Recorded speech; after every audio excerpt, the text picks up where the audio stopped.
Good afternoon, everyone, and welcome to the Redlands Planning Commission meeting for February 24th, 2026. We do have a quorum present. Are there any public comments on items not on today's agenda? Seeing none in the audience, do we have any on Zoom?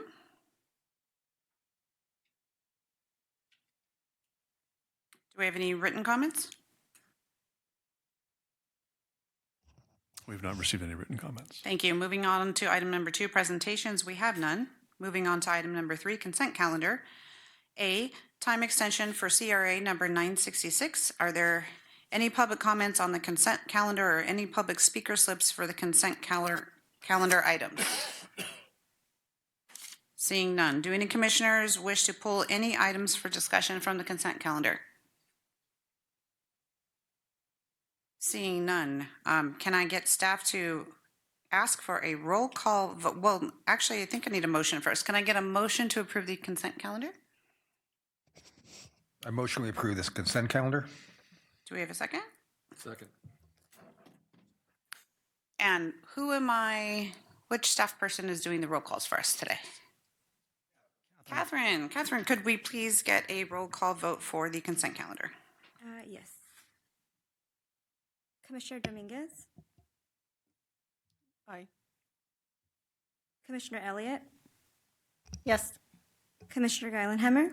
Aye. Commissioner Swash? Aye. Commissioner Smith? Yes. Commissioner Stanson? Present. Chair Shaw? Yes. Okay, motion carries. Sorry, this is a new way of doing things, so. Item number 4, old business, we have none.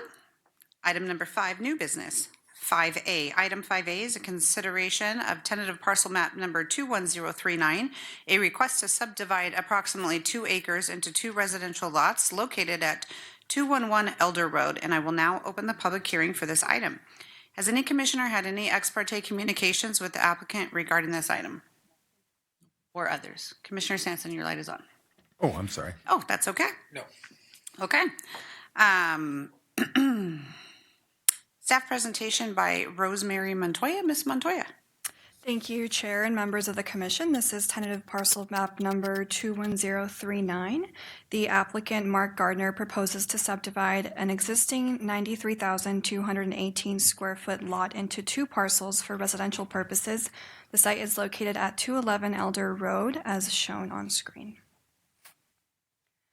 The subject property is located in the general plan land use designation of very low density residential, which encourages residential development at densities up to 2.7 dwelling units per acre on slopes of up to 15% and 0.4 dwelling units per acre on slopes greater than 15% and less than 30%. The project site is located within the Residential Estate A District, or RA District, which is intended to provide an environment for low-density single-family homes with no mixing of incompatible uses. Overall, the subdivision demonstrates compliance with the underlying zoning development standards and will be able to accommodate future development. The parcel has an average slope of approximately 24%, therefore the hillside development standards apply to the project. Residential density on hillside properties is determined by using slope categories such as those shown in the slope table on the screen.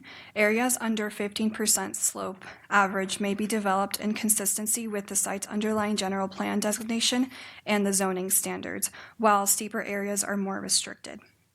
Approximately 41,173 square feet of the site are within the maximum 15% average slope, and the RA district has a minimum lot area of 20,000 square feet, which results in a maximum density of 2.01 dwelling units per acre. The proposed map creates 2 parcels, therefore complies with this limitation.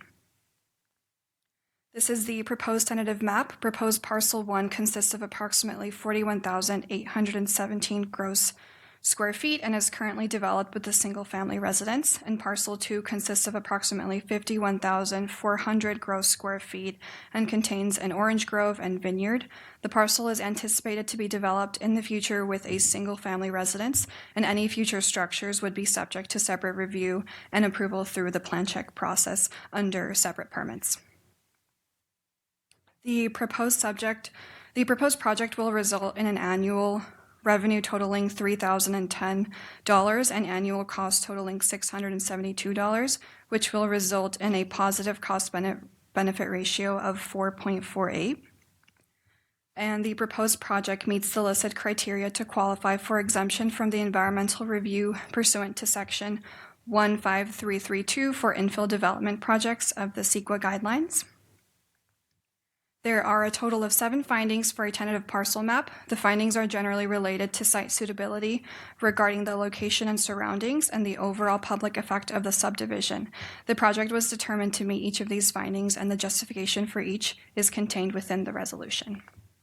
Staff recommends that the Planning Commission adopt Resolution Number 1741 to approve Tentative Parcel Map Number 21039 and the associated socioeconomic cost-benefit study based on the analysis and findings in the staff report and subject to the conditions of approval. If deemed appropriate, the recommended motion is available on screen. That concludes the presentation for today. Staff is available for any questions, and so is the applicant. Thank you. Thank you. Does anyone have any questions for staff at this time? Seeing none, does the applicant have a presentation or just here for questions? They didn't prepare anything, so they're available for any questions. Does anyone have any questions for the applicant? Okay, seeing none, then I will ask for public comment. This is not that one. Is there anyone in the audience here to speak on this matter? Seeing none, anyone on Zoom? Yes?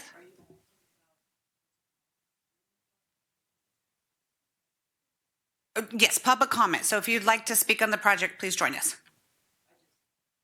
Yes, please do, and please introduce yourself. Hi. I live adjacent to the property. Okay. I was just wondering about the driveway that's going to be there. Is it going to be a driveway that will be used for both residences? Or will it just be used for the one house? Or how is the ingress going to be? Okay, so we're going to listen to your comments, and then when you're done, then the commission will decide what they're going to do with that. Okay. All right. Is that it? That's all I have. Awesome, thank you. All right. Thank you. Ms. Montoya, if you have an answer for that question, we'd love to hear it. Yes, so the parcel 1 is a flag lot, and the driveway will be located on the northwestern corner, as shown on the screen, and then the driveway for parcel 2 is an existing paved area located on the southern corner of that lot. So Along- two separate driveways. Correct. Perfect, thank you very much. Anyone else from the audience here to speak on this matter? Anyone on Zoom? No. Have we received any written comments? We've not received any written comments. Okay. Last call before I close the public hearing. Any questions? Seeing none, I will now close the public hearing for this item and turn it over to the commissioners to make deliberations and findings. Could you please bring the motion back up on the screen? Any comments, anyone? Nice infill project. I will just say it's only one more house, but we need more houses, so one is better than 0. Okay, if someone would like to make a motion, it is on the screen. I move that the Planning Commission adopt resolution number 1741, approve the socioeconomic cost-benefit study prepared for the project, and approve tentative parcel map number 21039 based on the findings in the staff report and subject to the attached conditions of approval. Second. Okay. It has been moved by Commissioner Gillenhammer and seconded by Commissioner Stanson to approve tentative parcel map number 21039, and staff will now take a roll call vote. Commissioner Dominguez? Yes. Commissioner Elliott? Yes. Commissioner Gillenhammer? Yes. Commissioner Swash? Yes. Commissioner Smith? Yes. Commissioner Stanson? Yes. Chair Shaw? Yes. Motion carries. Thank you. Okay. Item number 5B. Item 5B is the application for a KAISER Medical Facility Expansion Project, including Plan Development Number 6, Amendment Number 8 to Concept Plan Number 1, and the related environmental impact report located at 1301 California Street. And I will now open the public hearing for this item. Has any commissioner had any ex parte communications with the applicant or others in regards to this application? Seeing none. Staff presentation by Kevin Beery. Mr. Beery. Good afternoon, Commissioners.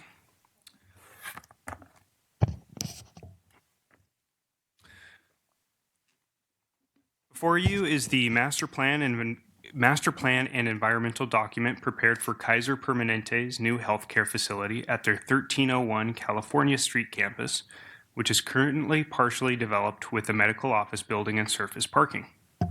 The proposed master plan envisions the property being fully developed over 4 phases to include a general hospital, additional medical office buildings, and supporting structures. Although the master plan does not set fixed construction dates, the applicant targets completing the first phase by 2030. Later phases would likely move forward at roughly 10-year intervals, depending on economic conditions and the regional market. After the presentation, we'll be available to answer any questions that the Commission may have of us or the city's environmental and traffic consultant, and the applicant's development team will also be present to address any questions before opening up the hearing to public comment.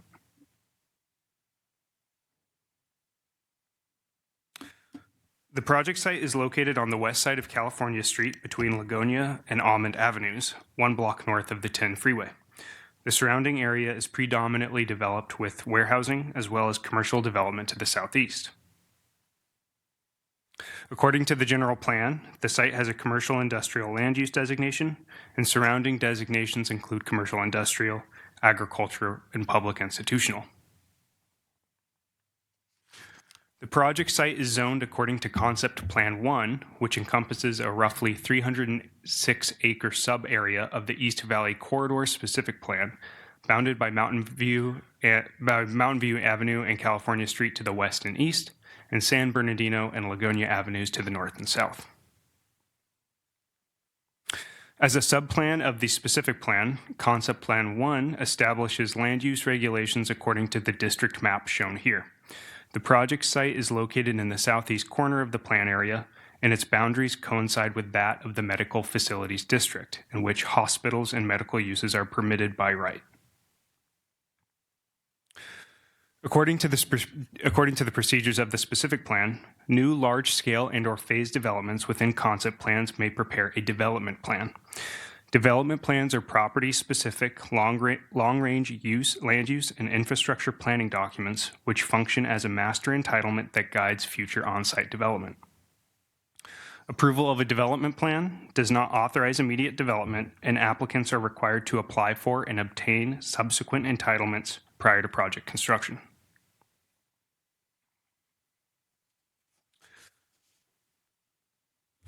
The submitted application entails 2 distinct requests. First, a proposed amendment to Concept Plan 1's application procedures, and second, a proposal to establish a development plan for the medical campus. First, the proposed concept plan amendment would add a formal application procedure to enable the processing of development plans. This change is consistent with the specific plan's implementation procedures, the other adopted concept plans, and the Council's adopted policies on processing of plan development applications. Secondly, the application would establish a development plan for the new medical center, which is organized into 2 components, a mapped portion and a written portion, which together outline the phasing, site planning, and infrastructure program for the development as a whole. Shown here are the phasing details from the development plan.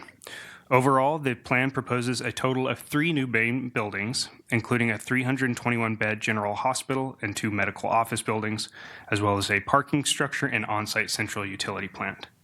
The floor area of the overall facility, including the existing medical offices, is 983,000 square feet. Shown here is the site plan for the existing office building, which is currently accessed by 2 full-width driveways on California Street and Lagonia Avenue.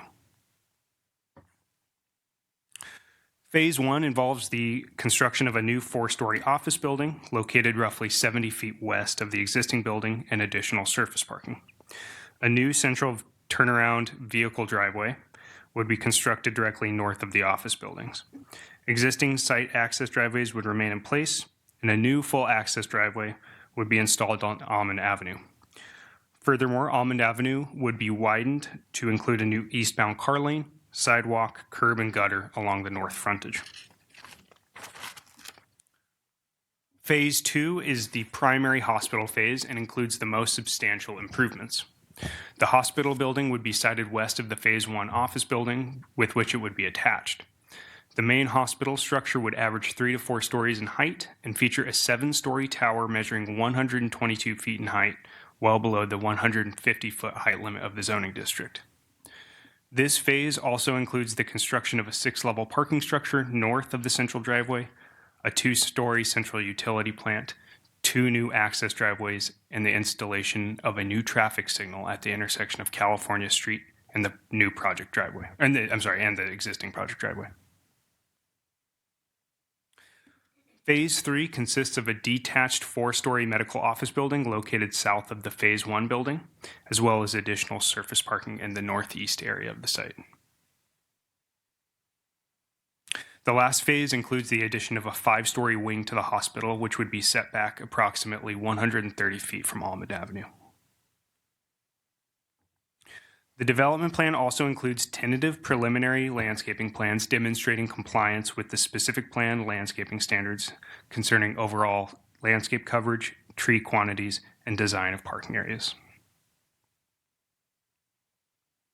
Although the applicant has prepared conceptual elevations for reference, the development plan does not include building elevations, and architectural design would be reviewed by the commission at each phase's subsequent entitlement. Pictured here is the applicant's existing facility in San Marcos, which is shown to provide a visual example of a potential design for the Redlands campus. The applicant has prepared some conceptual perspective renderings to help demonstrate the appearance of the development as viewed from surrounding streets. Shown here is a vantage point from the northwest on Almond Avenue, looking directly at the hospital, and a rendering as viewed from the southeast at the intersection of California and Lagonia, with the existing medical office in the foreground.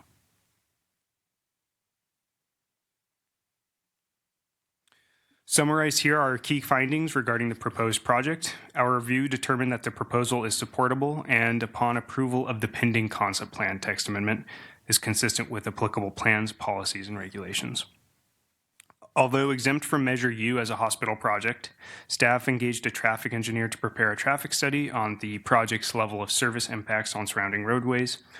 The study's recommendations, which include the new traffic signal on California Street and timing optimization of existing signals, have been incorporated into the development plan document and will be the responsibility of the applicant to fund and construct before Phase 2 is operational.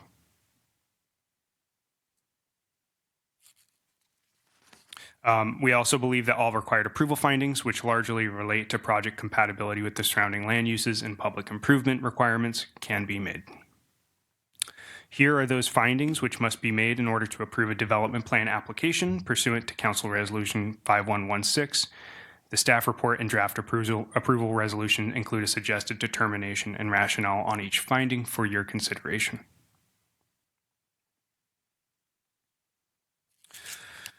As required for major development projects, this project underwent environmental review, and the city's environmental consultant prepared an environmental impact report, or EIR. The EIR is an informational document intended to provide public agencies and the general public detailed information about the effects which a project is likely to have on the environment, list the ways in which the significant effects might be minimized, and indicate alternatives to the project. In the case of this project, a program-level EIR was prepared.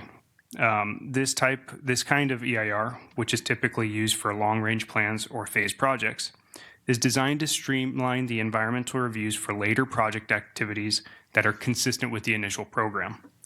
That is the approach in this case, in which the environmental review for future development phases may be streamlined if later determined to be consistent with the original development plan. Shown here for your reference is the program EIR timeline, including major notice dates. As required by CEQA, the program EIR analyzes 15 different environmental factors, including air quality, cultural resources, noise, and utilities. Several factors, including agriculture, mineral resources, and wildfire risk, were not further evaluated as part of the EIR because it was initially concluded there was no potential for the project to cause significant impacts in these resource areas. The draft EIR includes all the required contents as set forth in the CEQA regulations, including a project description, impact analysis, and evaluation of alternative project scenarios. Summarized here is the mandatory public scoping process and meetings completed during EIR preparation. And upon completion, the draft EIR was circulated for a 45-day public review period, which concluded early last month. 2 comments from Native American tribes were submitted on the draft EIR, and minor changes were made to address one of the comments. Recirculation of the draft EIR was not necessary because no new information or significant impacts were identified as a result of the comments. Upon completion of the draft EIR process, the EIR was finalized by incorporating a response to those comments into the document's present version, which is now being considered for certification.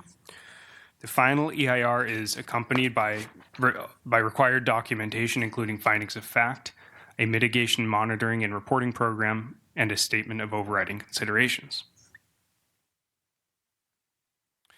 The EIR concludes that of the topic areas evaluated, the project would not cause significant impacts relative to 8 environmental factors listed here, and impacts on air quality, biological resources, cultural resources, soils, and tribal cultural resources would be potentially significant, but the report identified valid mitigation measures which could reduce these impacts to a non-significant level. Of note, the EIR concludes that the project would potentially cause significant and unavoidable impacts with respect to vehicle miles traveled and greenhouse gas emissions that are mainly attributable to the anticipated increase in vehicle trips resulting from the project as modeled in accordance with the city's VMT analysis guidelines. When an EIR concludes a project's effects cannot be reduced or mitigated to a non-significant level, the city must document the project's benefits, which can include social and economic reasons, and explain how its approval is justified in what is called a statement of overriding considerations. 4 considerations were identified for the current project, which include that approval of the project would 1. Promote healthcare access, 2. Provide a modern and sustainable facility, 3. Fully implement the specific plan's objectives for the project site, and lastly, to meet forecasted demand for healthcare in the region.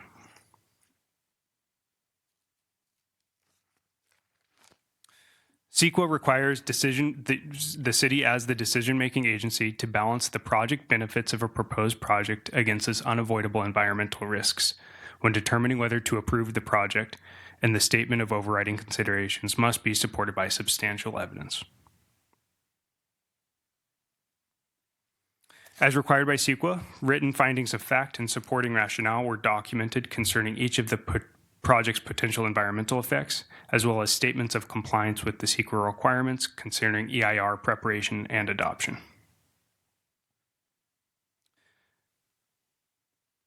This slide summarizes the mitigation measure schedule prepared for the project.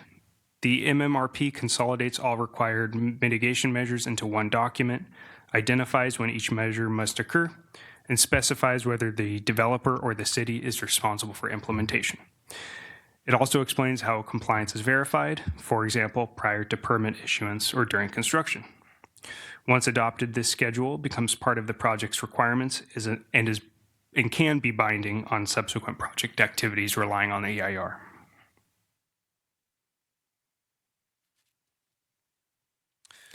With respect to the project, the Commission is now being asked to do 4 things.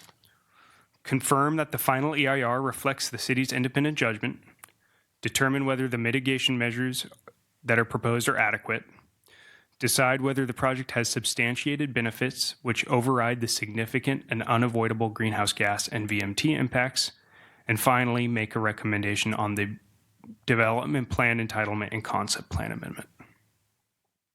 With that, staff is recommending approval of the project and associated environmental documentation. Again, like I said, we're available to answer any questions, and the applicant's team is also available to address the commission. Finally, here is the text of a motion to be used should the commission agree with the recommendation of staff. Thank you. Does the applicant have a presentation? We're just here for questions. Okay, hang on just one second. All right, so we're going to move on to staff questions, and when you use your lights, I'll call on you, but if staff determines it is an applicant question, then I'm going to ask you to restate the question once the applicant joins us, if that's okay with everyone. Okay, questions for staff at this time? Commissioner Gillenhammer. Thank you. When I was reading over some documentation and the reporting, there were different names for this project, including KAISER Redlands Medical Center Project, Redlands KAISER Medical Center Project, and KAISER Permanente Medical Center Project. Can you confirm which project name we are moving, forward with for this? Yeah, I think it's the KAISER Redlands Medical Center Project. Is what is shown on the final EIR title. Thank you. Commissioner Elliott. Regarding the concept plan amendment, is this just like a procedural cleanup item specific to this concept plan, or would the commission expect to see this kind of cleanup item occur with other concept plans in the area? I guess what I'm asking is, was this maybe like an oversight early on of how projects actually get implemented within concept plans? Yeah, that's a good way to describe it. It is a cleanup item. The other concept plans that are in effect, there have been 4 concept plans. Concept Plan 2 was rescinded, but the other effective concept plans, I'm sorry, I think it was Concept Plan 3. Concept Plans 2 and 4 currently have a development plan procedure. So it's really just a parity action to make the Concept Plan 1 consistent with the other. And so then this amendment would make this concept plan procedures consistent with the others that are already existing? Correct. Okay, thanks. And then my second question relates to transportation and understanding that our EIR only examines VMT. Would we expect to see LOS analysis occur as part of the implementation of the future phases? Yeah, so with this project, the department did an LOS study up front, and the recommendations of that LOS study, which conclude the project would not have adverse LOS impacts, reducing below acceptable thresholds based on implementation of a traffic signal and timing optimization for existing signals. So the applicant's prepared development plan incorporates that. There's a section on traffic improvements that they are solely responsible for completing before operation of phase 2, which is the hospital phase. And so those are then tied to, the improvements are tied to as buildings come online? Correct. Okay, thank you. Commissioner Stanson. So concept plan 1, which was done 25 years ago or so, that's expired. So I'm a little confused. Are we approving this as part of the original concept plan? Or, because the original concept plan expired years ago, right? I'll try to answer that. Mr. Foote. Commissioner Stanson, the concept plan acts as the zoning on the subject property. It's not an entitlement. So the concept plan is on the city zoning map. That is the zoning designation is concept plan 1. So it's existing today.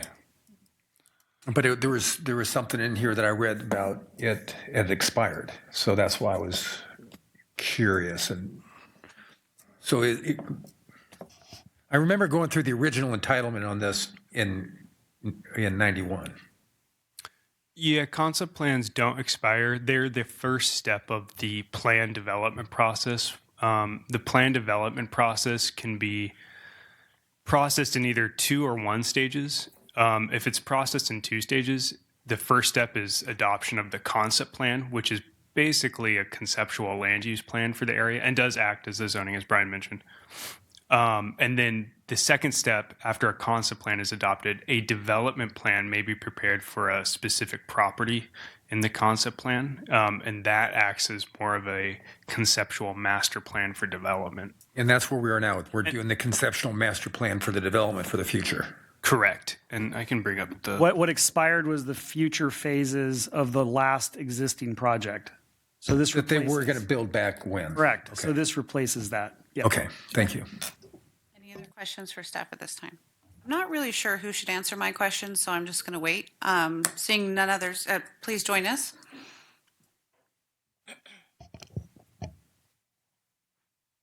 Welcome. Good afternoon, Commissioners. My name is Deborah Wong, and I'm the Senior Land Use Manager for KAISER Permanente. Thank you for allowing us to bring this project forward. This is a very critical project for KAISER Permanente, both locally and regionally. So we're very excited about the project and to be at this really critical junction here. First hearing here at the Planning Commission. Just wanted to thank staff for their presentation, and staff has been so helpful in them being so responsive, as well as just guiding us to get to this point. They've been great to work with, so thank you for that. Just to give you a very quick kind of overview of this project and kind of how it's been envisioned over the last, I'd say decades, really, because we purchased the property in 1991. And MOB1, or the existing medical office building, was built in 2008. So this master plan entitlement for the full build out of the site has been envisioned for quite some time, and we're very excited that we're moving forward with this. And in fact, hopefully, knock on wood, if you approve this, we'll be back in a few short months with the phase 1 CRA for the actual ASC ambulatory surgical center / MOB2 in just a few short months. So we're very excited about that. If that gets approved, then you will see a lot of construction activity out there. I'm happy to answer any questions you may have. Otherwise, I will defer to staff, and we have our entire team here as well. Thank you. Questions for the applicant? Commissioner Stanton. I just want to say thank you. I think it's a great project that you guys are doing. I just want to disclose that I started my real estate career in 1988. In 91, I was cold calling KAISER, and I sold you the land. So I've been waiting for a lot of years for you to build this hospital. And as a KAISER patient, I'm really looking forward to you finishing this. So thank you. Any other questions for the applicant? Okay, I have some. So whoever can address the non-mitigated measures, could you please join us? In the I'm messing up my words right now. The document of overriding circumstances for the vehicle miles traveled and the greenhouse gases that can be mitigated. Are you referring to the city's environmental consultant? Or the applicant, I'm not sure who's better to answer the questions. Okay, yeah, that would be the... Perfect. Yeah, I can... So the environmental consultant for the city is Ultra Systems. Ultra Systems staff is available to introduce themselves. Bob Riker from Ultra Systems is here tonight. Okay, if you could join us, please. Thank you. Welcome. So my question is, making a decision on the unmitigated circumstances is a big deal. The document was great, but it's really technical, and I just want to make sure the public understands too. So if you could just walk us through, let's start with the greenhouse gas portion of it, like what you do briefly to ensure that there's really nothing we can do to mitigate these circumstances, just so everyone can kind of understand that from our very untechnical, except for Emily. Okay. And I'll try to be as untechnical as I can be. Appreciate it. Mitigation measures are posited based on what is feasible, what's enforceable, and sometimes they don't mitigate all of the effects, to make it very simple. In this case, the greenhouse gas emissions, which arise primarily from vehicular traffic, exceed what the standards are in the whatever it is, the air quality management district's criteria. As far as VMT, it's kind of the same principle. The vehicle miles traveled exceed what is considered acceptable under the standards. There are a number of mitigation measures that can be applied to it, but in some they don't override what the total mitigate or the total effects are. Okay, so in summary, that particular measure is mainly because of the vehicle miles traveled, and there's lots of things that you go through to see if you can mitigate it, and likely because of the amount of clients that will be there and the size of the project, there's just no way to get it under that threshold. Is that correct? Am I understanding that properly? Yes, you are. Okay, perfectly. Did you have a question in regards to that? Yes. So, where do we become unmitigatable? Is it in phase 2 when we build the next building, or is it 3 or 4? I believe it's at the full build out. It's at full build out. Ask the traffic consultant, but I'm pretty sure that's where it is. Okay. Commissioner Sweet. How do we quantify the mitigation measures in terms of their ability to offset the required mitigation? Also, when you say at that 4th stage is when the project becomes beyond the requirements, would changing the scope a little bit set you below the mitigation requirements? The exceedance is fairly significant, so you'd have to change it a lot. So how do we quantify then the mitigation measures as they compare to the additional greenhouse gases? Well, I'd have to look at the report. I don't have those numbers in my head, but each of the traffic mitigation measures has a percentage that it reduces VMT and greenhouse gas specifically. And the sum total of them was something like less than 10%, I believe. So do the mitigation measures then take you above that level? They don't reduce it enough to be below what the standards are. Okay. I wrote down this next question so it would come out halfway making sense, and I'm not sure you'll have to let me know who the best person to answer it is, but the EIR so it's about parking and the VMT finding. The EIR concludes that transportation impacts related to the VMT are significant and unavoidable, but the development plan provides parking in excess of minimum code requirements. So I'm looking for clarification on whether the parking supply was evaluated as a contributor to VMT and rather reduced parking was considered as a potential mitigation measure. Parking is not an issue that CEQA addresses. Okay, so you don't ever look at reduced parking to see if it would mitigate the issue?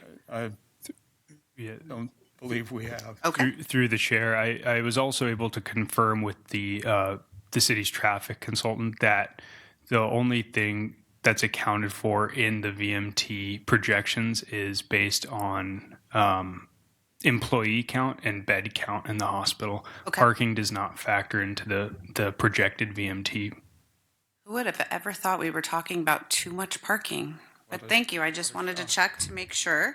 So this is probably a staff question, but since there is no expiration in the project or on Plan Development 6, it's a long-term master entitlement with no expiration date. So 3 and 4 could be years out.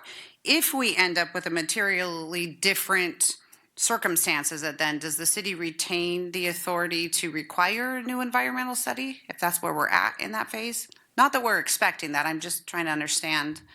Yeah. So with if all goes according to plan, if each phase would be reviewed at the time of construction, and a development permit application would need to be filed by the applicant once for an entitlement for the specific phase being built. And once the development application is filed, the department and the Planning Commission would have an opportunity to conduct a review for environmental consideration.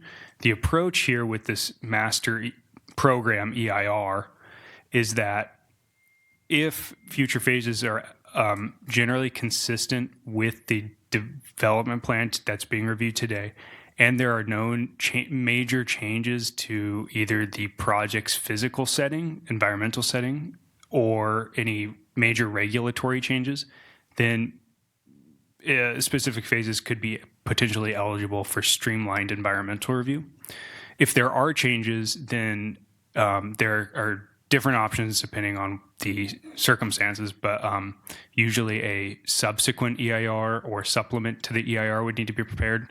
If it's very minor changes, maybe an addendum. But the bottom line is that there would be subsequent possibility for environmental review for each phase.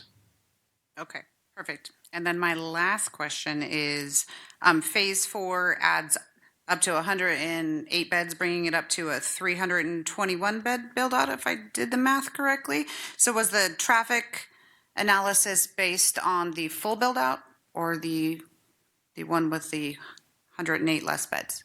And would there be any changes needed regardless? It was based on the full build out. Okay. Yeah. Perfect. Thank you. Commissioner Elliott. Thanks. Since we're on the topic of transportation and VMT and mitigation measures, and understanding that even though we have unmitigable exceedance of VMT, we're still required to mitigate to the extent feasible, or even though we can't get it below the threshold. And a couple of the mitigation measures, I had questions about implementation and monitoring of performance. That's Trans 2 and Trans 4, and these are they appear to be ongoing programs to establish a rideshare program and a van pool. And I see that the implementation stage is prior to issuance of certificate of occupancy. But knowing that these are ongoing programs that will have to operate in perpetuity to have the intended effect, is there a plan, and who is the responsible party to monitor these measures to make sure that they're being implemented essentially in perpetuity? I think that's a good question, perhaps for the city's traffic consultant to go over. They were they've prescribed these mitigation measures based on the VMT analysis and prepared these mitigation for the environmental document. So I'd like to introduce Delia from Fair and Peers, who was retained by the city to prepare both the LOS study and VMT analysis. Welcome.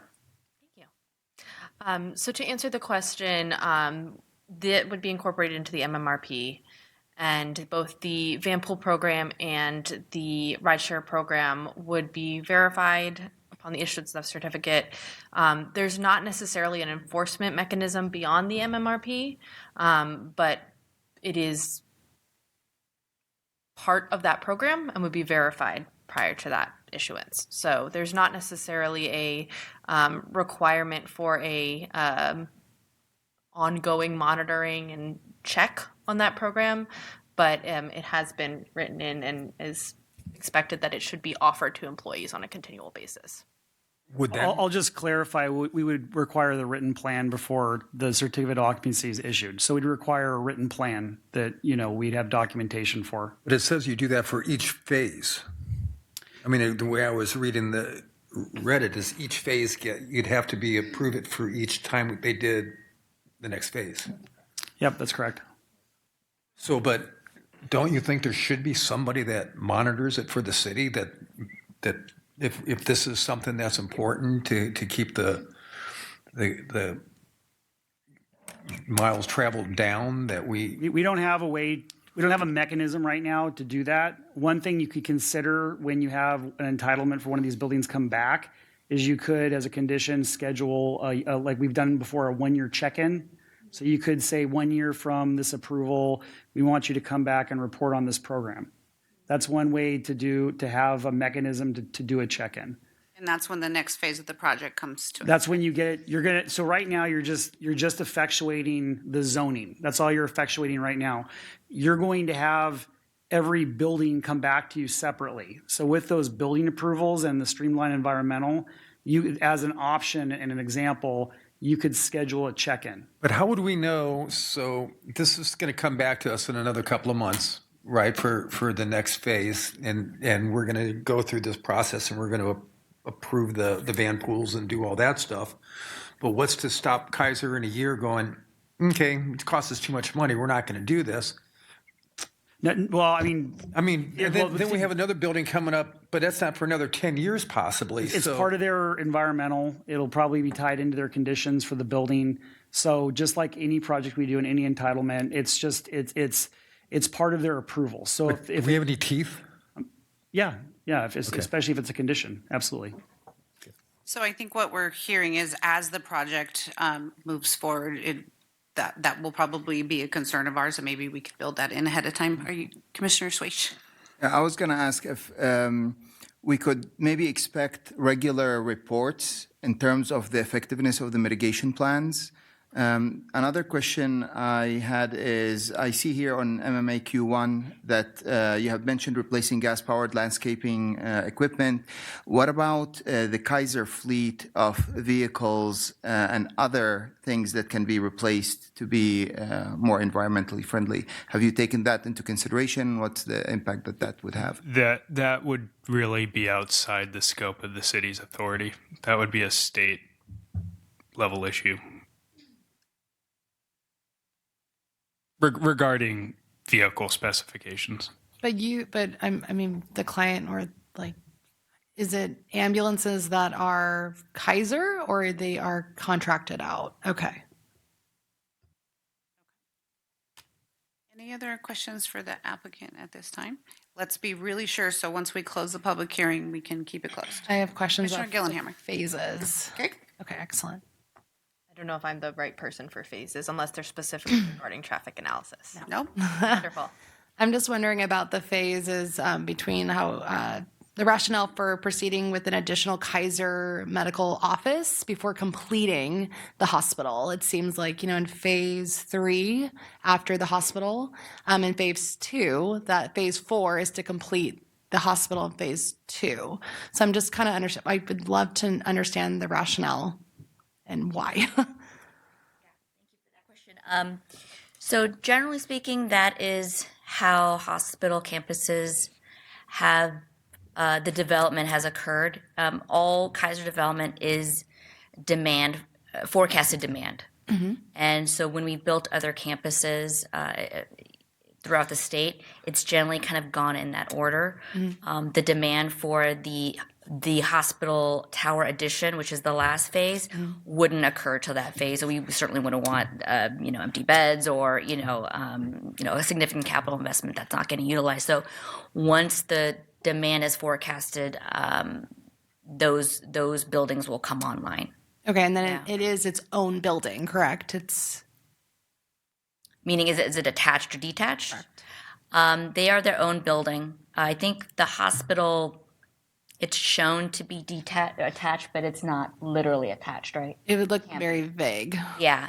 it's the hospital is an OSHPD or HCI jurisdiction building, so we don't attach it to like an MOB or a building that is not OSHPD. We generally don't do that. So although it may appear that way, it's physically separated. Yeah. Okay, so it would look complete. Yes. Okay, in phase 2. And it would still look holistic. Yeah. Okay, excellent. And then the CUP, is that where the backup generators would be stored? I mean, is that something like microgridding? That is for KAISER? basically the energy center for the hospital. It will be kind of like the brain of all the mechanical systems for the hospital. And yes, there will be emergency generators as part of the CUP, the central utility plant that will support the hospital. Excellent. And then the hospital would not be a trauma center, correct? So there's not an emergency, like an ER. There will be an ER. It won't be a regional trauma center. Okay. But there will be an ER there, an ED, emergency department. Okay. Yeah. What I read, it said that it wouldn't be. So maybe in phase 1, that would not be an ER center, correct? That's correct. It would just be the hospital in phase 2 that you would have that. Correct. This next phase, the phase 1, is there'll be clinic space and ORs for the surgery center. It's less than 24-hour stays. Okay. And then when the hospital comes online, that will include what you typically see with the hospital, which is the emergency department Okay, so and hospital beds. So ambulances still do come to phase 1? That's a good question. Because it is like, in terms of Yeah. communication with our community. So ambulatory surgery center just means that it's less than 24-hour care. Correct. And that people can kind of be able to walk out of a pretty common low-risk surgery within 24 hours. So there's no beds. That's the ambulatory part.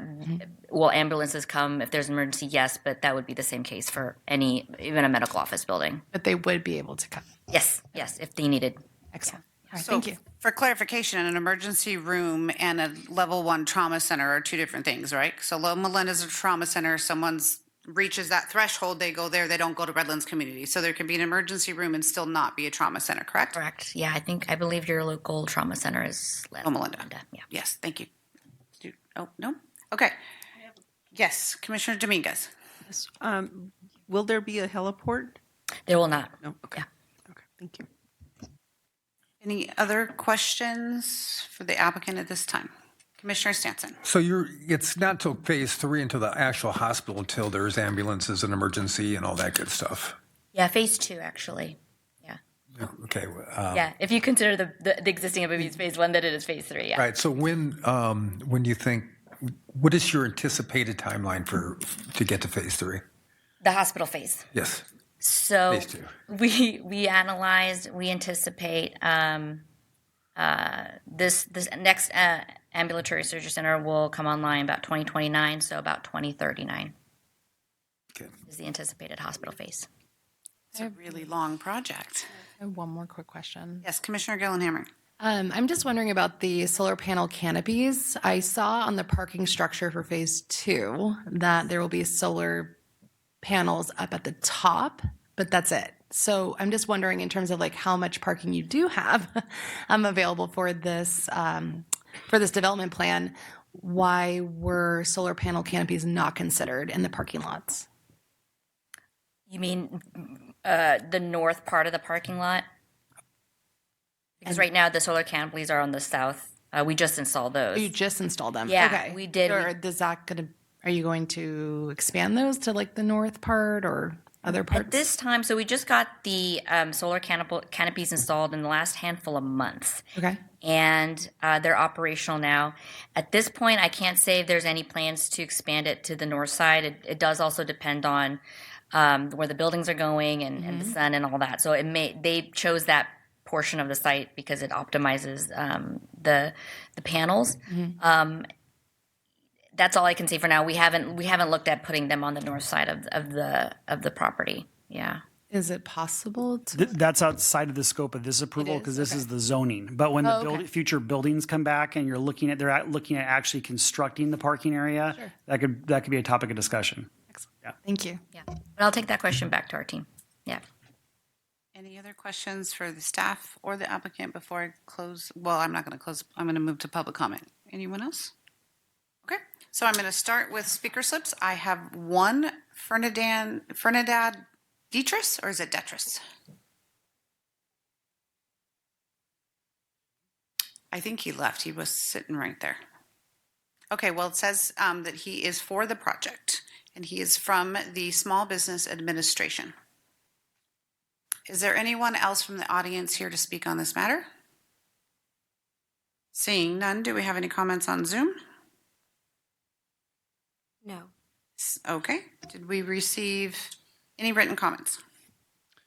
Yes, the department received one written comment from Agua Caliente, a Native American tribe, requesting to be notified if any tribal cultural resources are discovered during project construction. Okay. And is that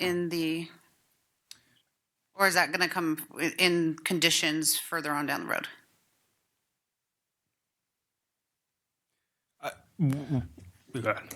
I was going to say The existing mitigation requires notification to consulting tribes, so that can be addressed as part of the subsequent entitlement reviews as a condition of the development permits. Okay. Perfect. Okay. Last call. Commissioner Stanton. So going back to the EAR, is there any real impacts as far as bats, birds, and bees and everything else that's on there on mitigation? It doesn't seem like the site has a lot of growth, but it does have enough on the balance. Yes. So there was a biological survey of this project site, and it was determined that there are potentially jurisdictional wetlands on the site, which correspond to the drainage features, the man-made drainage features that have been vegetated over time.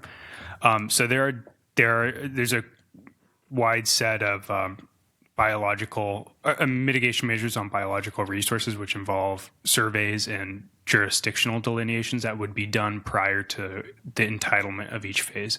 So, for example, when the applicant comes in possibly this year for their phase one, they would need to submit all these biological surveys required by the mitigation measures in order to qualify for streamlined environmental review. Thank you. Seeing no other green lights. And still no other green lights? I'm going to go ahead and close the public hearing for this item, turn it over to the commissioners for deliberation. This is a really large project, so I'm just going to start down here and then ask for everyone to go ahead and let us know how you're supporting the project and if you have any ties to findings that you'd like to share. Commissioner Gillenhammer. I am excited for the project. I hope that this could be a champion for our Redlands climate action plan. I would encourage you to look into that as well, because that could be a model for other medical facilities coming to our community. But I'm very excited for this project. Commissioner Dominguez. Just want to let you know that I'm very excited to see the hospital phase come into play here in Redlands. Being a KAISER patient as well, it's always been nice to know that we can go to the local areas. So thank you very much for coming to town. Commissioner Elliott. Sure. I'll be, supporting the approval of this zoning action for the project and appreciate everyone's effort on their analysis. I do want to ask staff to, carefully monitor the transportation mitigation measures. And I'm not sure what kind of CEQA streamlining we'll be using going forward, whether that's going to be an addendum or some other mechanism. But just being aware that we're going to try to carry those forward to monitor them appropriately. Commissioner Smith. Project's moving forward, so yeah, I'm in support. Commissioner Stanton. I've waited a long time for this project. I'm definitely in support of it. And as a KAISER patient, I'm glad I don't have to go to Ontario for cancer treatments anymore. So I'm looking forward to you guys coming. Commissioner Swish. This is exciting for our community and to make sure that we have better access to care regionally. So definitely in support of this. For the staff, since this is such a large project, as also was mentioned, it's really important to keep an eye because some of the analysis are as of now. So as this project grows, it's important to see how much of an impact it continues to have, and if there are other things that we may need to consider later on, if there's different mitigations that need to happen throughout the lifetime of the project.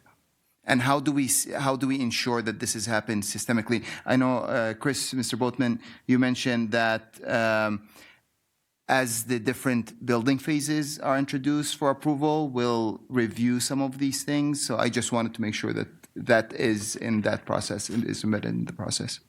Thank you. Okay, I will also be supporting the project. It definitely is consistent with our land use plans, complies with our development standards, supports public health and safety. And although, unfortunately there are things that we cannot mitigate, I think that the applicant has done a really good job doing the best that they can. And I think you're hearing from us that we really want to keep an eye on that and keep those mitigations as low as possible.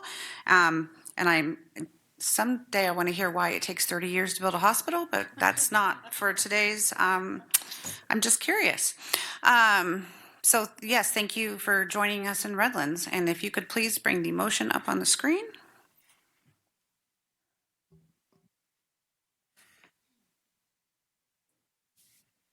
Commissioner Stanson, once it's there.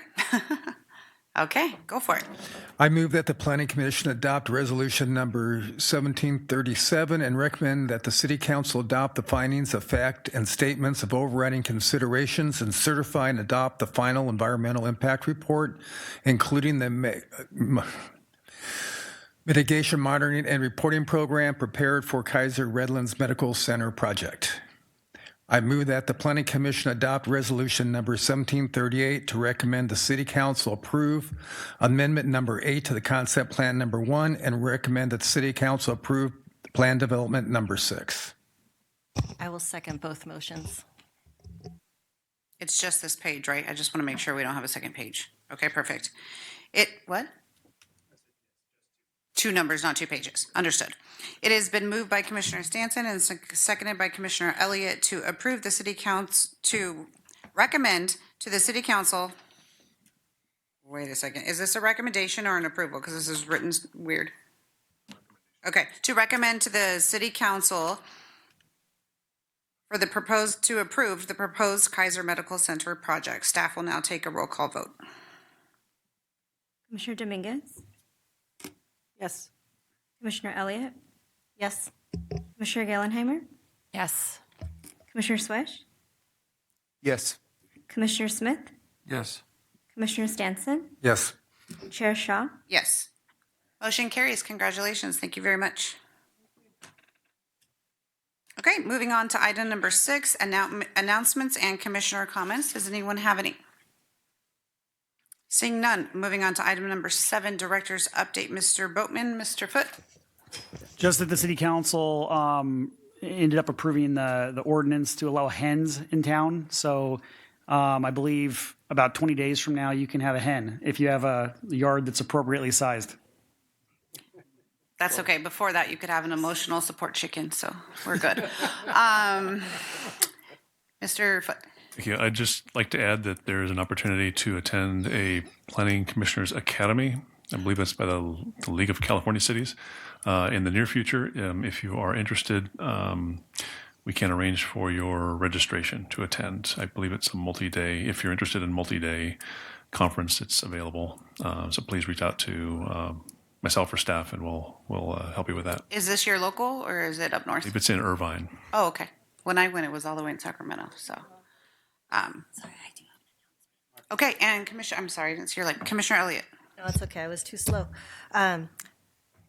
The award nomination period for the Inland Empire section of the American Planning Association is open, and I wanted to just share that news with city staff in case there are any projects that the city would like to nominate for an award.